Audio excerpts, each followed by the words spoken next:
Alléluia, alléluia, alléluia, alléluia.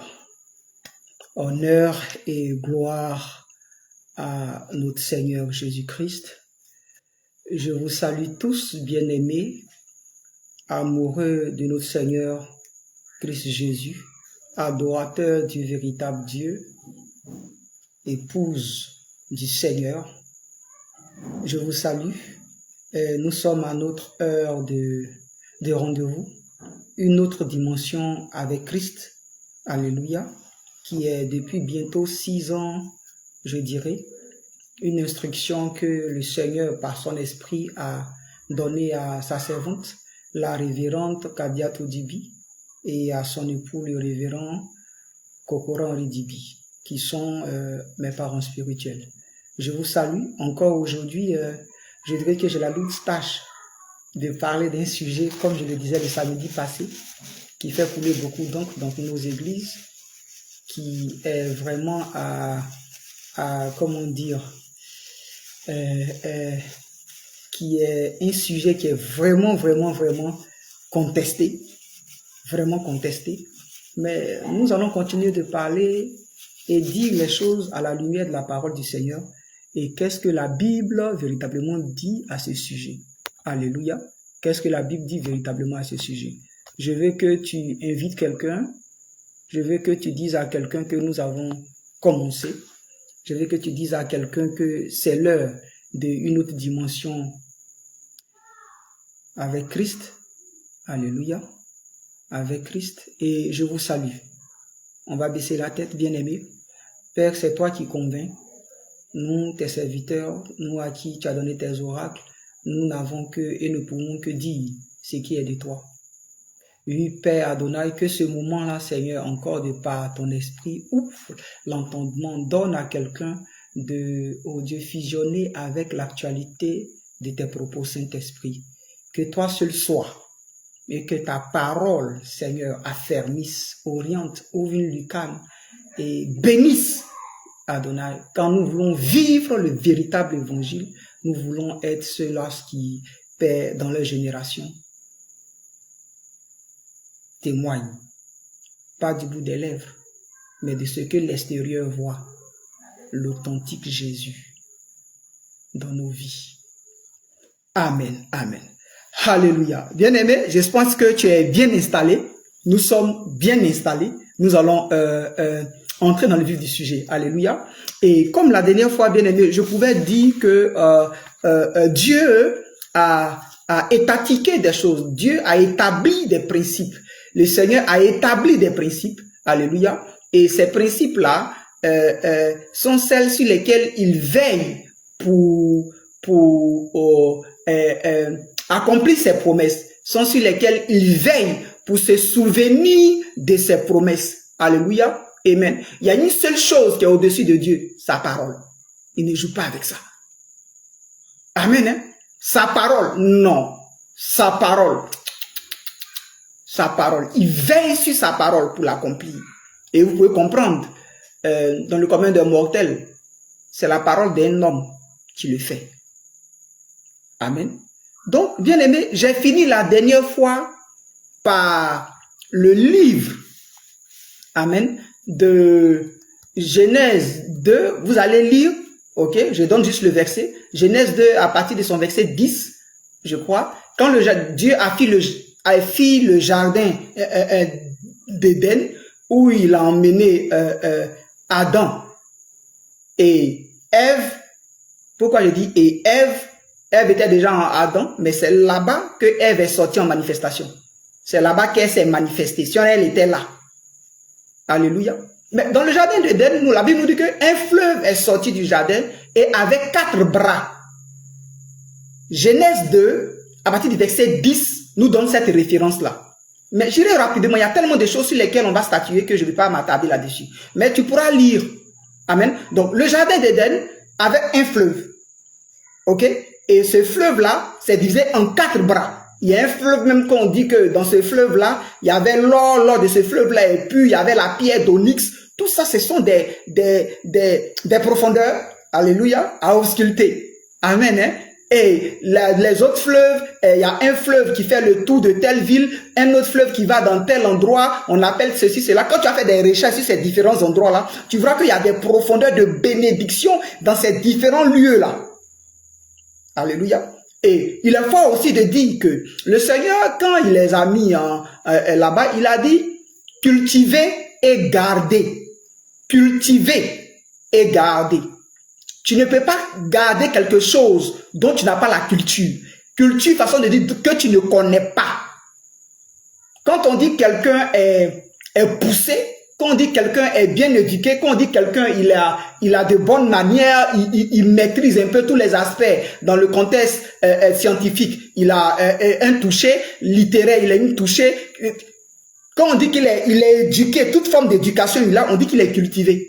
Donc il dit pour le cultiver et pour le garder. Donc tu ne peux pas garder quelque chose que tu ne connais pas. Alléluia. Et l'évangile dont Dieu nous a fait part aujourd'hui en Christ Jésus, nous devons être cultivés. Il a résumé par cela, par mon peuple périt parce qu'il lui manque la connaissance. Parce qu'il lui manque quoi? La culture. La connaissance de tout ce qui est autour, de tout ce qui régit le cosmos, de tout ce qui est. Donc il a dit pour garder, pour cultiver. Pour plutôt cultiver et garder. Alléluia. Cultiver et garder. Et vous allez comprendre que les 5, le fleuve qui s'est divisé en 4, ça fait 5 courants d'eau. Un qui s'est divisé en 4. Donc les 4 plus le 1 là, c'est le chiffre de la grâce, ça fait 5. Ok. Rapidement, pourquoi est-ce que le fleuve là, seul, ne pouvait pas couler en un seul sens? Mais il a eu 4 bras. Je vais porter ça à ta réflexion. Tout ça, ça te parle de prospérité. C'est vrai, dans Tam, bien-aimé. Nous avons hérité d'un évangile. Nous sommes venus trouver des parents, des personnes qui, bien qu'ayant la Bible dans leurs mains, étaient dans certaines conditions dont on a hérité. Mais ce n'est pas parce qu'on a hérité de certaines choses, des années, peut-être 100 ans, par l'évangile qu'ils ont reçu. Donc, ce n'est pas parce qu'on est venu trouver quelque chose qu'on a constaté que c'est quelque chose à perdu depuis longtemps. Cela ne signifie pas que ce quelque chose-là est vrai. Cela ne signifie pas que ce quelque chose-là, c'est ce qu'on doit vivre, c'est ce qui est normal. Est-ce qu'on se comprend bien, aimé? Ok? Donc, ce n'est pas parce qu'on a hérité de nos parents qui certes dormaient à l'église, qui certes avaient la Bible, qui certes étaient toujours en train de prier, mais quand on regarde le statut social, il y a vraiment nothing, rien. Donc toi et moi, nous, à qui Dieu fait la grâce de comprendre les profondeurs, par le Saint-Esprit qui nous enseigne des lectures, qui nous donne d'avoir dans la Bible, nous pouvons comprendre que non, il y a eu des erreurs quelque part, et il y a eu des choses qui nous ont été léguées, mais léguées, je vais parler d'héritage. Parce que laisser la pauvreté à quelqu'un, c'est un héritage. Alléluia. C'est un héritage. Donc, c'est pas forcément, ou je l'ai dit, nécessairement, ou bien ce n'est pas justifié, ou ce n'est pas quelque chose qui est normal, parce qu'on a constaté ça, on est venu trouver ça, donc on se dit que c'est normal. C'est pas normal. Voilà ce que la Bible dit. La Bible dit qu'un homme qui aura réussi, c'est un homme qui aura laissé un héritage aux enfants de ses enfants. On est d'accord là-dessus. C'est biblique. Alléluia. C'est biblique. Donc, toi et moi, on peut comprendre que dans notre culture, moi je suis né d'une famille pauvre. D'accord? Or, la Bible dit, un homme qui aura réussi, il va laisser un héritage aux enfants de ses enfants. Moi, mon père allait à l'église, mon père, il fait partie des personnes dans la région là où il est là. Il couvre tout le circuit des églises là-bas. Il est ancien comptable. Donc, la gestion de toutes ces églises là, c'est lui. Vous comprenez? Donc, si lui avait compris les Écritures, aujourd'hui, j'enseigne à mon père. Puis il me dit, mes fils, si ça, il y a longtemps que nous, on savait ça là. Vraiment, on est... Ok? Je sors de là. Donc, la Bible dit qu'un homme qui aura réussi, c'est quelqu'un qui aura laissé un héritage aux enfants de ses enfants. Et l'héritage, je ne te parle pas d'argent. D'accord? Et un héritage qui est l'éducation, qui est la connaissance, qui est les instructions aux choses meilleures, bonnes, forcément te donne d'avoir une stabilité financière. un équilibre et un certain pouvoir d'achat. On est d'accord là-dessus. Donc, vous pouvez comprendre déjà que dans le basique là, tout est biaisé, tout est faux, puisque un homme qui aura réussi, c'est quelqu'un qui aura laissé un héritage aux enfants de ses enfants. Donc, pourquoi est-ce que nous, on n'a pas reçu cela? Juste parce que ce côté de l'évangile là, leur n'a pas été enseigné, bien qu'ils aient fait 50 ans dans l'église, dans les mêmes églises, c'était toujours les mêmes prédications, sans toutefois toucher ces certains points. Mais nous, il faut qu'on change ça. Ce n'est pas normal. C'est pas parce que tu as venu trouver quelque chose que c'est habituel, que c'est là depuis longtemps, que c'est forcément normal. Je suis désolé. Non. D'accord? Ok. Donc, aussi, il est fort de comprendre, bien aimé, que nous avons grandi dans... Amen. On était coupé. Toutes mes excuses. Donc, j'étais en train de dire que la Bible dit, un homme qui aura réussi, c'est une personne qui aura laissé un héritage aux enfants de ses enfants.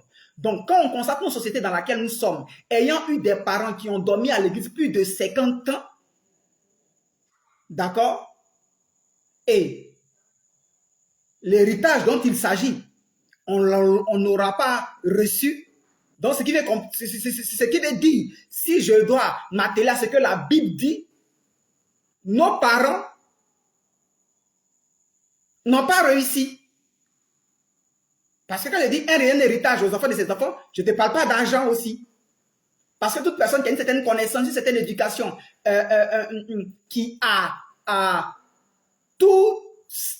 certains éléments pour le stabiliser et le projeter d'un futur radieux, amen, cette personne-là, et à ce que ses parents auront légué à cette personne, il naîtra, il viendra et il sera dans un certain équilibre. D'accord? Bien aimé, à la lumière de la parole de Dieu, toi et moi, on comprend aujourd'hui qu'il n'en est pas ainsi pour nous. Donc, j'ai tenté de dire avant que le direct ne se coupe, que ce n'est pas parce qu'on est venu trouver un système et que quand on constate ce système-là, il n'est vraiment pas la gloire de Dieu. Et ce n'est pas parce qu'on est venu trouver ce système que véritablement ce système-là, il faut l'accepter. Ok? Parce que moi, la Bible me dit que les enfants de Dieu sont à la tête et non à la queue. Les enfants de Dieu sont ceux-là qui héritent des bénédictions de Dieu en Christ Jésus, l'héritage. Où il dit même, nous sommes co-héritiers avec Christ. Donc, la Bible dit, pour nous qui n'avons pas les parents, qui ont légué quelque chose, donc si on se porte sur ce que la Bible dit, nos parents ont échoué. Ok. Je mets toutes ces petites choses-là pour la suite. Donc, toi et moi aussi, on peut constater, si nous ne nous lèvons pas pour obéir aux instructions du Saint-Esprit et à appliquer ce que la Bible dit, on risque aussi de ne rien léguer à nos enfants. Parce que nos enfants vont même refuser d'adorer ce Jésus-Christ que nous adorons. Si au soir de nos vies, nos enfants ne voient pas ce que la Bible dit qu'ils entendent. Oui. Alléluia. Donc, je te parlais du jardin d'Éden avant que la coupure ne soit. Un fleuve à 4 bras, ça fait 5, le chiffre de la grâce.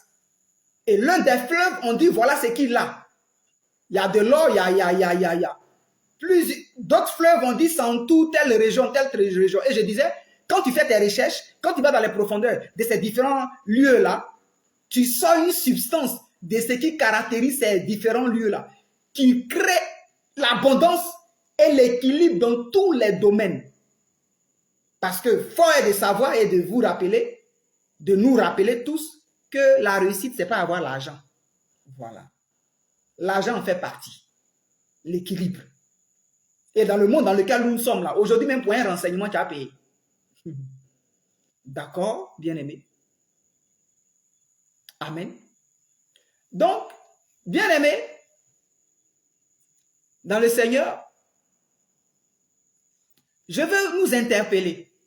Donc, si la Bible dit un homme qui aura réussi, c'est celui qui aura laissé un héritage aux enfants de ses enfants, nous tous la regardons dans nos familles. Donc, j'étais en train de dire, si on ne se lève pas pour changer la donne, nos enfants même vont nous suivre, voilà, à l'église, parce qu'ils sont encore à un certain âge. Mais quand ils vont grandir, avoir la vingtaine haute, et qu'ils ne vont pas voir dans la maison de leur père et dans eux-mêmes leur vie ce que la Bible dit, qu'ils vont retrouver dans leur quotidien, les églises risquent de se vider. D'accord. Maintenant, bien aimé dans le Seigneur, je disais aussi avant la coupure du direct que dans nos actualités, dans nos différentes familles, quand tu as 100 000, ce n'est pas pour toi. C'est pour et ta maison, et ta belle famille, et toi-même tes parents. C'est un exemple que je te redonner. Pour dire que les choses sont tellement épipées, de telle sorte qu'aucune personne ne puisse s'en sortir. Même si tu as 1 million, tes 1 million là sont dispatchés.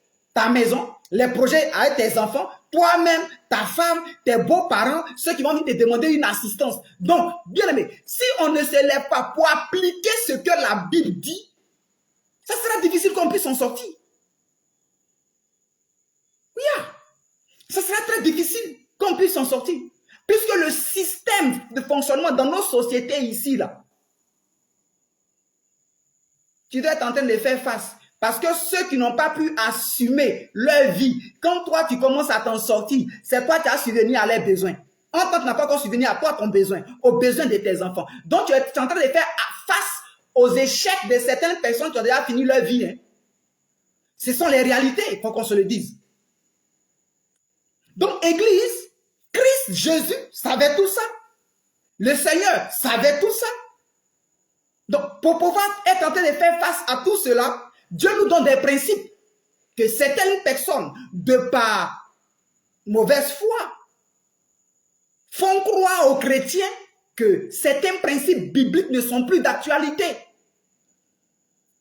Donc, en ce deuxième samedi, bien aimé, je suis en train de te dire, la sémence, la libéralité est un principe spirituel que Christ, Dieu, a établi.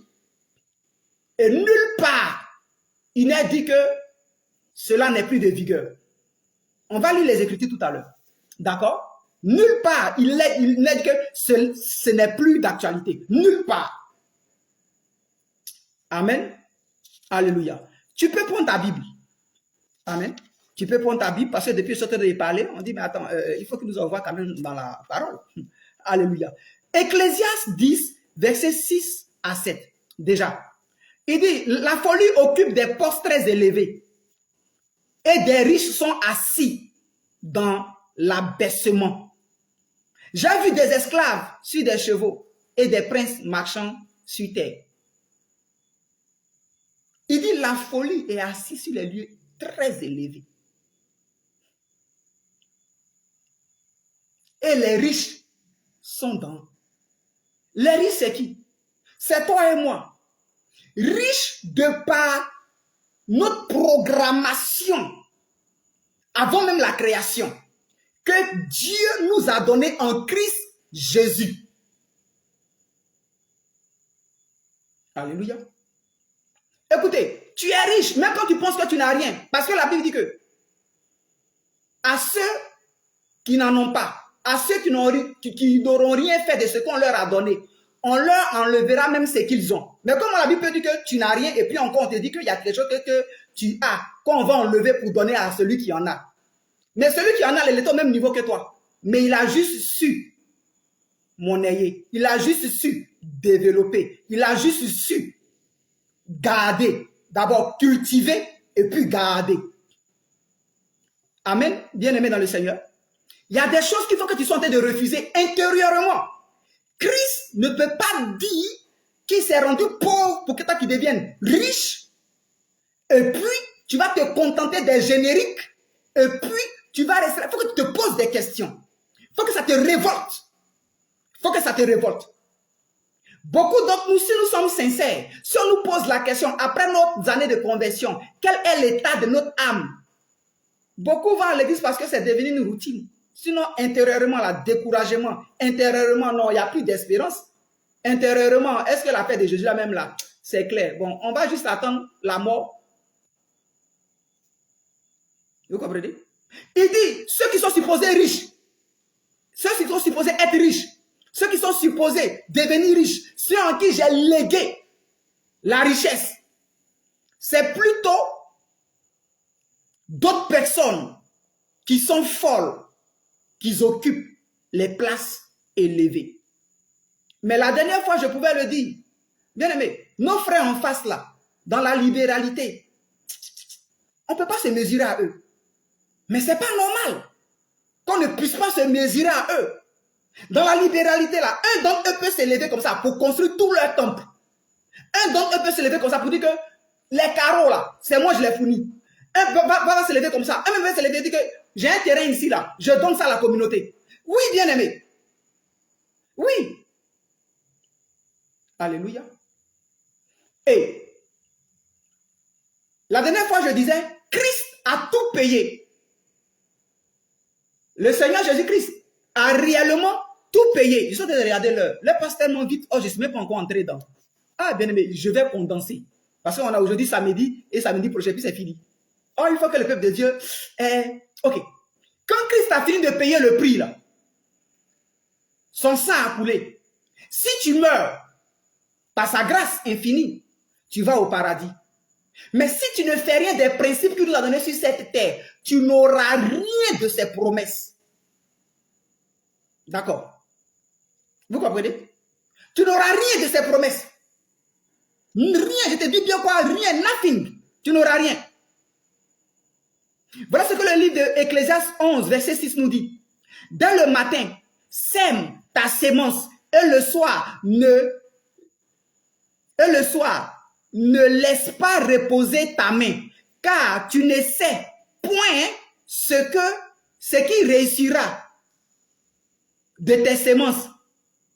Ceci ou cela, ou si l'un et l'autre sont également bons. C'est-à-dire, ne cesse de faire du bien. Dans les temps anciens, il y avait le parfum, l'autel du matin, le parfum, l'autel du soir. Mais façon de te dire, ne cesse de faire du bien. La Bible nous dit que, dans le Nouveau Testament d'ailleurs, faites constamment du bien autour de vous. Mais plus précisément, envers vos frères de l'Église, envers vos frères dans la foi. Amen. Je vais donner certains versets, notez s'il vous plaît. Nombre 18, verset 20. Deutéronome 14, verset 22 à 27. Deutéronome 14, verset 28 à 29. Je ne vais pas répéter parce que après tu pourras retourner sur la plateforme, plutôt dans la Bible pour pouvoir réécouter et puis te référer. Ça nous parle des semences en l'ancienne, dans le temps de la loi. Ok? Dans le temps, on ne venait pas avec l'argent. C'était les semences des champs, les récoltes, le bétail et autres. Tu viens avec, tu donnes la part du Lévi. Il y a même des dîmes, on appelle ça des dîmes. Il y a même des dîmes là, quand tu viens avec, vous vous retrouvez dans la maison de Dieu, un lieu où Dieu aura choisi, et puis vous mangez vous-même la dîme. Vous vous réjouissez. Ok? Vous ne donnez pas à l'homme de Dieu. Donc, il y avait plusieurs sortes de dîmes selon les époques et selon les dispensations que Dieu avait prévues à ces différentes époques-là. Les dîmes n'avaient pas la même coloration. Les offrandes n'avaient pas la même coloration. Comprenez cela, peuple de Dieu. Donc, avant, là, il ne s'agissait pas de l'argent. Tu viens avec ton riz, tu viens avec ton manioc, tu viens avec ton bœuf, ton agneau, ton cabri, ton bœuf, est-ce que vous comprenez? Ça, tu viens avec, et puis c'était réparti. Quand on donne au Lévi, là, il répartit ça entre les veuves, les étrangers, les orphelins, et le Lévi même a pour lui. D'accord? Ça, c'était dans l'ancien temps. Alléluia. Ça, c'était au temps de la loi. Mais avec le développement, au fur et à mesure, les gens ont jonché, ils ont observé leur société dans laquelle ils étaient, et ils ont pu, ce qui devait être donné on appelle ça comment, en nature ou bien en espèce là, ok, c'est converti maintenant. De nos jours, tu n'as pas venu donner un bœuf à un pasteur. Dans la société dans laquelle nous sommes là, c'est pas de bœuf il a besoin. Tu n'as pas venu être du riz. Même s'il y a certaines cérémonies bibliques qu'on fait dans les églises où on vient, on appelle ça souvent faire des moissons, où on vient avec les denrées alimentaires. Et même ça encore, quand le pasteur reçoit là, il distribue ça après. Alléluia. Est-ce qu'on se comprend, bien-aimé? Amen. Amen. Donc, bien-aimé, ces passages que je viens de donner nous interpellent à nous faire comprendre que c'est vrai, même quand certains disent que la Bible n'est plus d'actualité. Moi, je suis de donner un développement par rapport à l'Ancien Testament. Mais en vérité, la Bible n'est plus d'actualité. Mais je veux d'abord faire comprendre le volet de l'Ancien Testament et puis on va entrer dans le Nouveau Testament. Sinon, la Bible, les 10% là, ce n'est plus d'actualité. Donc, même quand le chrétien pour donner 10% là, 10% c'est un problème. Ok? Alors, quand je vais te donner l'enseignement samedi prochain, sur le fait que la dîme n'est plus d'actualité, tu as quitté l'église. Tu vas comprendre que ce que tu fais, puis tu pensais que tu faisais quelque chose là. Mais déjà, tu étais dans Magnon, c'est ce qu'on dit ici en Côte d'Ivoire, et puis tu enlevais Magnon sur toi. Magnon, ce sont des petits insectes qui piquent. Ok? Et quand je dis tu es dans Magnon, c'est-à-dire que tu es dans les insectes, et puis tu les enlèves sur toi. Pendant que tu es dans les insectes, tu es en train d'enlever ce qui est en train de monter sur toi. Il faut d'abord sortir des insectes pour enlever ce qui est sur toi. Alléluia. Vous convenez, bien aimé? Donc, dans les temps anciens, la vérité est que quoi? Ce n'est pas l'argent qu'on donnait. Mais quand tu observes la société, il faut quand même, le Saint-Esprit nous permet d'actualiser les choses selon notre époque, mais sans toutefois sortir du cadre de ces instructions. Alléluia. Maintenant, bien aimé, moi je suis là, pour vous dire les choses terre à terre. Ok? Quand Christ est mort là, est ressuscité, son sang, la Bible nous dit, est devant le propitiatoire de Dieu. Donc devant Dieu même, il y a un autel dans lequel il y a le sang de Jésus. Et quand Dieu regarde l'autel là, toi il te voit au travers de Jésus. J'en viens. Tu l'as accepté, tu es baptisé. Tu parles en langue. Mais ce qui coule dans toi, tes veines présentement là, ce n'est pas le sang de Jésus. C'est le sang de tes parents. Ce n'est pas le sang de Jésus. C'est le sang, je dis, de tes parents. Or, le sang de tes parents là, a contracté des alliances contre nature par rapport à la pleine volonté de Dieu. Alléluia. Je reprends. Jésus-Christ est mort, ressuscité à cause de toi et moi. Son sang a coulé, c'est la vérité. Et son sang justifie notre existence. Amen. Mais Jésus-Christ n'a pas payé le prix pour que quand le sorcier t'attaque, tu puisses seulement être délivré quand tu dis en songe Jésus. Il veut que tu puisses prospérer. Il veut que dans tous les compartiments de ta destinée, tu sois équilibré. Et ça, ton sang le refuse. Voilà pourquoi la Bible nous dit que le Saint-Esprit vient convaincre à notre esprit. Le Saint-Esprit ne vient pas convaincre à ton âme, c'est à ton esprit. Et quand tu obéis au principe de la parole de Dieu par la révélation actualisée du Saint-Esprit, c'est ainsi que ton esprit là commence à contaminer ton âme, ton sang, et tu ne te verras plus en train de faire des choses que toi-même tu sais qui ne plaisent pas à Dieu. Voilà pourquoi. La dernière fois, je pouvais dire, quand on offre un animal, le monsieur là, la personne met sa main sur l'animal pour transmettre. Donc, toi, ton obéissance est la libéralité que la Bible demande que tu aies là. C'est ton énergie, ton sang que tu es en train de mettre sur le sang de Jésus. C'est ce que Paul disait, il dit, ma vie c'est de libation au sacrifice de Christ. Paul n'était pas pauvre, hein? Paul n'était pas pauvre. Et tenez-vous bien, Jésus, quand on dit qu'il est venu pour les pauvres là, Jésus-Christ n'a jamais mangé chez un pauvre. Jésus n'a jamais rendu visite à un pauvre. Dans les rues, les gens venaient à lui. Il était dans les endroits, les gens venaient à lui. Il leur annonçait la bonne nouvelle. Mais lui, Jésus, il n'est jamais. Il allait chez Lazare. Lazare n'était pas pauvre. Hein? Même que Béthanie, qui signifie la misère, mais Lazare n'était pas pauvre. Parce qu'imaginez-vous, quand Jésus se déplace là, c'est au moins 12 personnes. Donc un pauvre ne peut pas recevoir 2 personnes. Donc il n'allait pas dans les maisons où il y avait les pauvres. Plutôt, il n'allait pas dans les maisons pauvres. Vous comprenez ça, bien-aimé? Maintenant, quand Christ Jésus, là, il fait tout cela pour te rappeler toi ta véritable identité. C'est parce que Dieu a un besoin. Lequel? Je ne te parlerai pas des âmes, non. Avant que les âmes même ne viennent, ou même que les âmes viennent, toi-même là, Dieu veut être en train d'expérimenter, tu es en train de dormir, Dieu est tellement Dieu dans quelque chose d'exceptionnel, que Dieu veut expérimenter quelque chose des humains. Voilà pourquoi il est venu dans une chair humaine. Ok? Donc quand tu vas comprendre certaines choses, entrer dans la grandeur, c'est Dieu comme ça qui se plaît à dormir dans un lit moelleux. Pourtant, c'est qui là-bas là? C'est qui là-bas là? C'est plus que ça, hein? Mais il veut expérimenter des choses. Voilà pourquoi il peut dire, il te prend de la poussière.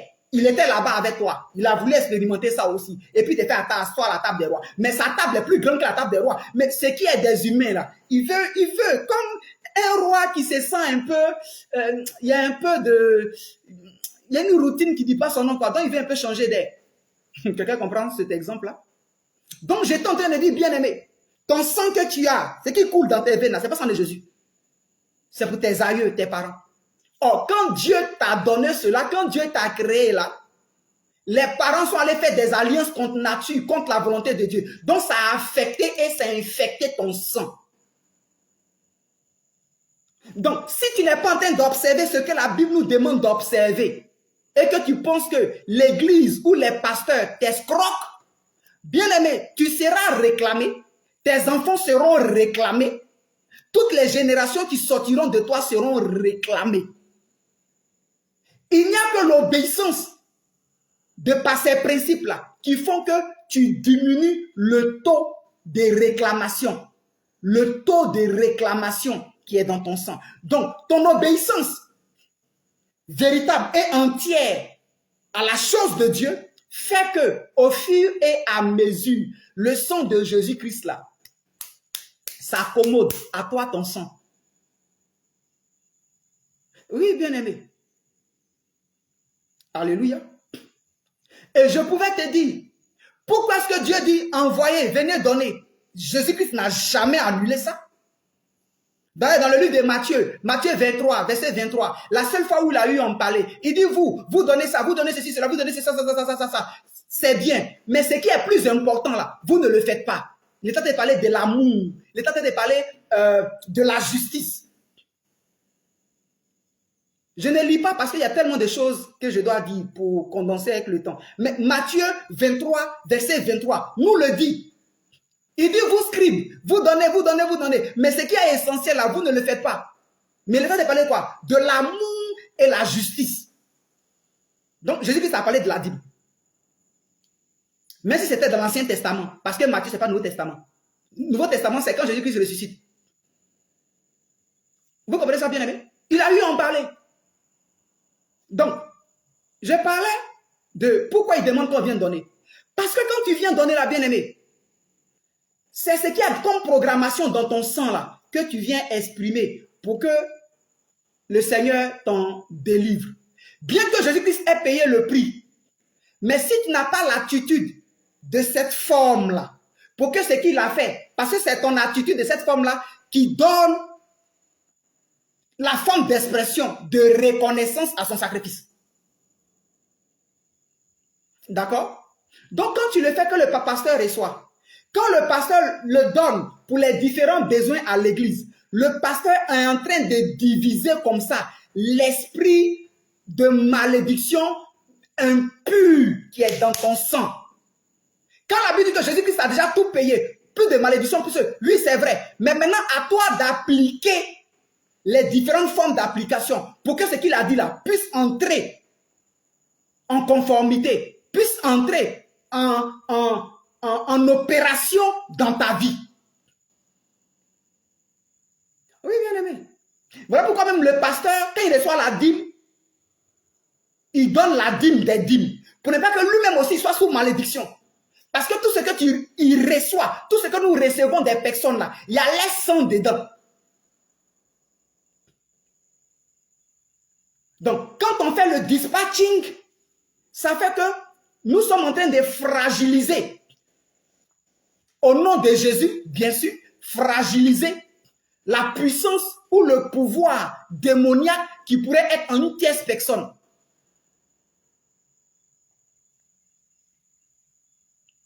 Les dimanches, on n'a pas le temps d'expliquer tout ça là. Donc, on dit des choses et puis on passe. Vous comprenez? Voilà. Donc, tu dois être. On ne doit même pas être en train de te dire, envoie, il faut donner. C'est dans la Bible. Lisons toute la Bible. Alléluia. Lisons toute la Bible, bien-aimés. Lisons toute la Bible. Amen. Hein? Lisons toute la Bible. Je suis en train de regarder l'heure. Dans 5 minutes, on finit. Oh, dimanche, samedi prochain, excusez-moi. Samedi prochain encore, je vais essayer de condenser. Ok? Mais on finit samedi prochain avec le Nouveau Testament. Donc, même si avec l'Ancien Testament, donner la dîme, on n'applique pas ça. C'est le Nouveau Testament-là qu'on va appliquer. Ou dans le Nouveau Testament, c'est encore plus corsé. Parce que Jésus-Christ est venu pour que le sacerdoce lévitique s'arrête. Dîme qu'on ne donne pas là. C'est pour que ces pratiques-là s'arrêtent. Mais s'arrêtent comment? Pour qu'on puisse entrer dans une nouvelle dispensation. Un sacerdoce plus excellent que le sacerdoce lévitique. Dis-moi un peu. Tu rends visite au préfet de ta région. Et tu vas chez le préfet de ta région avec un bœuf. Et Dieu permet à la longue que tu rendes visite au président. C'est le même un bœuf que tu as donné au préfet là. Que tu allais acheter un bœuf pour aller donner au président. Sachant que le président sait que quand tu as rendu visite au préfet là, tu lui as donné un bœuf. Maintenant, lui qui est président là, c'est avec un bœuf que tu t'en le vois. Et chrétien, on n'a qu'à quitter dans beaucoup de choses. Si tu n'arrives pas à appliquer les principes spirituels, tu es en train de dire à Dieu que c'est par tes forces que tu acquiers. Donc, si tu es en train d'acquérir de par tes forces, tu ne reconnais pas le sacrifice de Jésus-Christ et tu ne marches pas par la foi. Parce que la Bible dit le juste vivra par la foi. Le juste, c'est qui le juste? Le juste, c'est celui qui a accepté Jésus-Christ et qui applique conformément toutes les inscriptions que Christ a données. Donc, je pourrais être en train de te dire, quand tu donnes quelque chose là, il y a la programmation de ta destinée dedans. Donc, si dans ton sang, Jésus-Christ a dit que tu es libéré de toutes sortes de malédictions, chose qui est vraie d'ailleurs, mais ton attitude doit être en train de prouver cela de par tes actions. Voilà. D'accord? On dit une villa t'appartient, on te donne les clés. Et cette villa-là, tu n'entres jamais dedans. Tu ne vas jamais l'entretenir. Avec le temps, la villa-là va partir en vrille. Voilà. C'est ce que Christ a fait. Donc, il faut qu'on entretienne ce qu'il a fait. Et l'entretien, là, c'est ce qu'on appelle toutes les formes d'adoration, de louange, de service, de soumission et d'obéissance à ses instructions par le Saint-Esprit. Donc, lui qui a te dit qu'on ne donne pas ça, on ne donne plus dîme. Il a raison. Mais lui, quand il te dit on ne donne plus dîme là, il se limite juste au fait que l'Église vole les fidèles. Mais en vérité, on ne donne plus dîme. Parce que dîme là, c'était le sacerdoce lévitique. Nous sommes dans un sacerdoce plus excellent que le sacerdoce lévitique. Samedi prochain, on va en parler. On va entrer dans le Nouveau Testament. Mais déjà, je vais m'arrêter ici pour te dire, bien-aimé, que Jésus donne un nom à Simon, qui est Pierre. Et puis il lui dit, il ne l'appelle pas Pierre, il l'appelle Simon. Et puis il lui donne l'information. Satan t'a réclamé à terre. Il t'a réclamé. Mais j'ai prié. Pourtant Simon était Jésus. Jésus c'est qui? C'est Dieu. Mais il y avait quelque chose dans le sang de Simon. Jésus-Christ n'a pas appelé Simon Pierre, non. Pierre, c'était une autre dimension. Simon, là, c'était la précédente dimension. Mais la précédente dimension, elle était sous une autorité démoniaque. Jusqu'au point où Satan voulait faire quelque chose à Pierre. Et bien que Jésus-Christ ait intercédé, prié, quand même Pierre est sorti de la voie. Ok. Tu me diras, mais le Saint-Esprit n'était pas encore descendu. Le même Pierre, avec beaucoup de respect d'ailleurs, c'est la Bible que je sortais de décortiquer. Hein. Je ne fais pas de jugement. Ok. J'ai du respect. Tout ça, c'est à cause de que nous, aujourd'hui, on connaît Christ. Ils ont payé le prix fort. Mais Pierre, dans le Nouveau Testament, il tentait de manger avec les païens, des incirconcis, des personnes de... Et quand Pierre a vu d'autres personnes, de lui sa patrie, de lui son peuple, les gens sont venus de Jérusalem et ils sont venus trouver Pierre là où il était, où il mangeait même avec des païens, où il s'amusait eux. Quand il a vu d'autres personnes, de lui sa famille, de lui son ethnie, de lui son statut, on va dire ça comme ça, Pierre s'est détaché d'eux. Vous pensez que ça là, cette attitude-là, ça vient d'où? Ça vient du sang. Je ne vais pas être en train de dire de façon avec les mots, si soit c'est de l'égoïsme ou bien c'est de la... Je ne vais pas utiliser les mots pour ne pas me mettre dans une position comme si je sortais de juger Pierre. Non. Mais c'est ce que la Bible dit. Mais vous pensez que c'est sorti d'où? Son sang. Paul qui nous a révélé le Saint-Esprit. Paul nous dit, ce que je vais faire là, je n'arrive pas à faire. C'est ce que je ne veux même pas faire là même que je fais. Vous pensez que ça vient d'où? Son sang. Son sang. Alléluia. Son sang. Donc, quand Christ nous dit que celui qui veut me suivre porte sa croix, la croix sert à quoi? À être suspendu pour que ton sang coule. Oui. Sur la croix, là, on doit te percer. Il faut que ton sang coule. Donc, nous, dans cette image-là, c'est la libéralité, le donner, le sacrifice. Se dépouiller. Car Christ aussi s'est dépouillé. Voilà pourquoi nous dit que lui qui veut le suivre là, porte sa croix. Alléluia. Et la dîme, elle n'est ni dans l'Ancien Testament, ni dans le Nouveau Testament, ni au temps d'Abraham. La dîme fait partie des principes que Dieu a établis, peu importe le temps, c'est de vigueur. Parce qu'Abraham n'était pas sous quoi que ce soit. Abraham a fait des dons à Dieu. Noé n'était pas sous quoi que ce soit. Noé a fait des dons à Dieu. Dieu lui-même, qui est Dieu, dans le jardin d'Éden, il a donné quelque chose pour couvrir Adam et Ève. Abraham n'était pas sous une dispensation. Non, il était dans une dispensation, mais la Bible était de vigueur. Abraham revient de la guerre. Il rencontre Dieu, qui lui donne, c'est que toi qui prends aujourd'hui à l'église là. Abraham a pris ça. La Sainte Seine là, Abraham, il est venu avec le vin, avec du pain. Il a donné ça à Abraham. Et c'est après ça qu'Abraham a donné la dîme de tout. Maintenant, imagine-toi, une dîme que Abraham donne. Et puis, à la longue, la dîme là, Dieu dit que c'est pour Lévi. Il y a d'abord Isaac, Jacob. D'accord? Et après ça, maintenant, qui? Ok? Donc, Isaac, Jacob, et c'est Jacob maintenant qui met les autres au monde, d'où Lévi. Donc, pour que la dîme d'Abraham puisse trouver Lévi, qui est la 4e génération. Donc, imaginez le poids de la dîme là. Ce n'est pas 10%.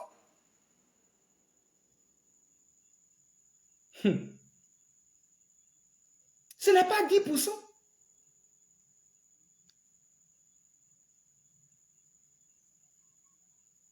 Donc, Abraham a rencontré Jésus. En mangeant la Sainte Seine là, Dieu est venu avec le pain, avec le vin là. C'était Jésus. Toi, tu manges ça à l'église. Pour donner même ce qui est même, quand on dit même juste Ancien Testament là, c'est difficile. Mais quand samedi prochain, je vais décortiquer par l'aide du Saint-Esprit, en ce qui concerne le Nouveau Testament, si c'est que c'est la sémence, mais tu vas dire, mais c'est pas la peine. Yeah. Oui, bien aimé. Même si la Bible dit, là où 2 ou 3 sont unis, en mon nom, je suis parmi eux. Il est parmi ceux qui respectent et qui donnent de l'honneur à leur pasteur. Je vais reprendre. Oui, parce que d'autres se disent que Dieu est nous, on n'a pas besoin. Bien aimé, il y a des principes. Les spirituels là, ce sont des principes. Et dans le spirituel, il n'y a pas de cadeau. Le cadeau n'existe pas. Dans le spirituel, il n'y a pas de négligence. Tu as négligé là, tu as payé cash. Tu vas à une église. Si le pasteur n'est pas là-bas, là, il n'y a pas d'église. C'est vrai qu'on nous dit que l'église, ce n'est pas le bâtiment. C'est vrai. Mais c'est parce qu'il y a un pasteur qui y est que c'est une église. Et partout où il y a un pasteur, il y a un autel. Un autel de Dieu. Donc, quand on te demande de venir donner là, c'est pour que les autels des liens des familles là, tu puisses les neutraliser par le sacrifice que Christ a fait. Et c'est ton obéissance qui donne au sacrifice de Jésus-Christ le poids qu'il faut pour te défendre. Bon, je vais demander à maman si cette affaire-là, elle ne peut pas permettre que on ait longtemps d'enseignement sur ce qui c'est la sémence, la libéralité. Et quelles sont les profondeurs? Oui. Et quelles sont les profondeurs? Je suis en contact avec des personnes qui sont chrétiens, qui sont même des pasteurs, qui sont même dans des trucs depuis longtemps, mais qui vivent des choses. Si tu entends, mais comment ça fait qu'un pasteur, un chrétien peut vivre ça? Des réclamations dans les sangs.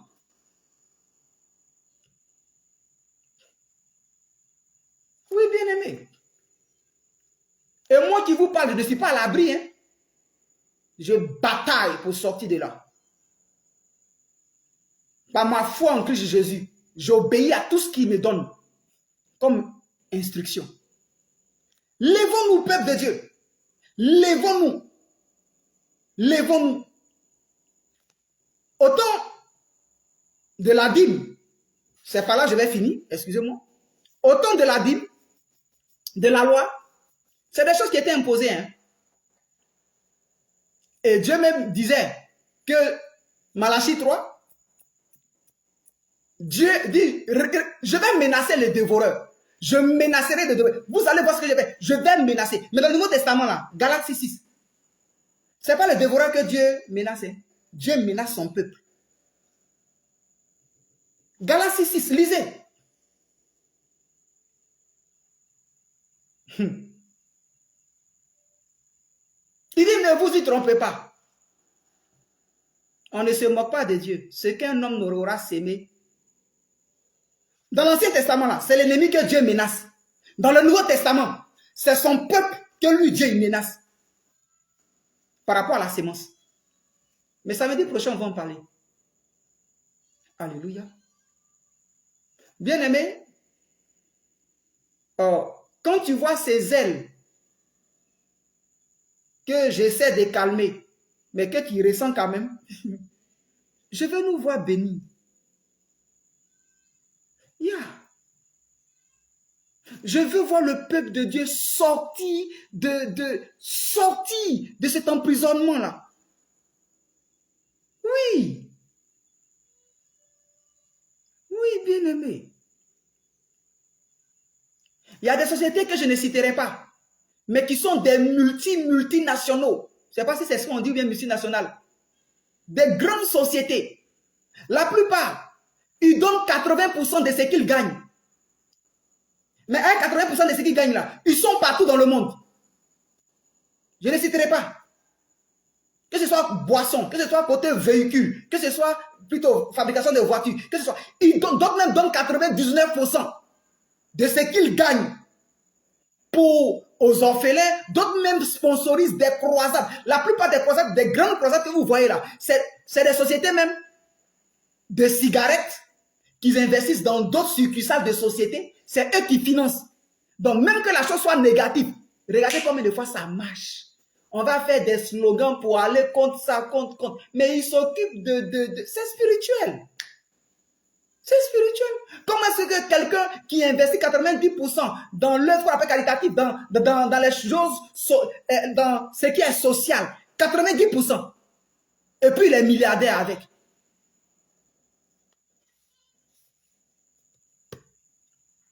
Que le Seigneur nous aide. Que le Seigneur nous aide, peuple de Dieu. Que le Seigneur nous aide. On t'a prêché la pêche miraculeuse des pierres. Ça ne t'a rien apporté. On t'a prêché, Isaac s'est retrouvé à Guéra en saison sèche, mais il a récolté plus que ceux de Guéra. Ça ne t'a rien apporté. Pourquoi? Parce que Isaac, il a dit à son papa, j'accepte de me livrer pour toi. Tu es à l'église, tu ne fais rien. Pour que ce que Dieu a dit à ton père spirituel puisse être exécuté, pour que Dieu voie l'obéissance de ton père spirituel au travers de toi. Isaac, là, il a accepté. Voilà pourquoi, étant à Guéra, là, Dieu s'est souvenu de ça. Et puis Dieu a fait le miracle avec lui. Je vous en supplie, couvrons la nudité de nos parents spirituels.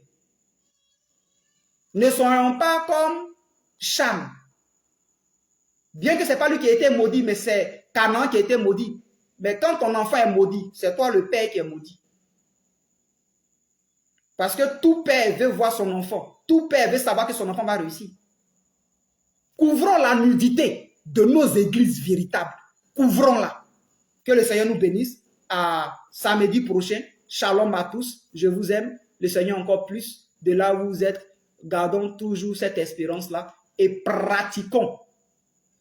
Pratiquons dans le nom de Jésus. Amen.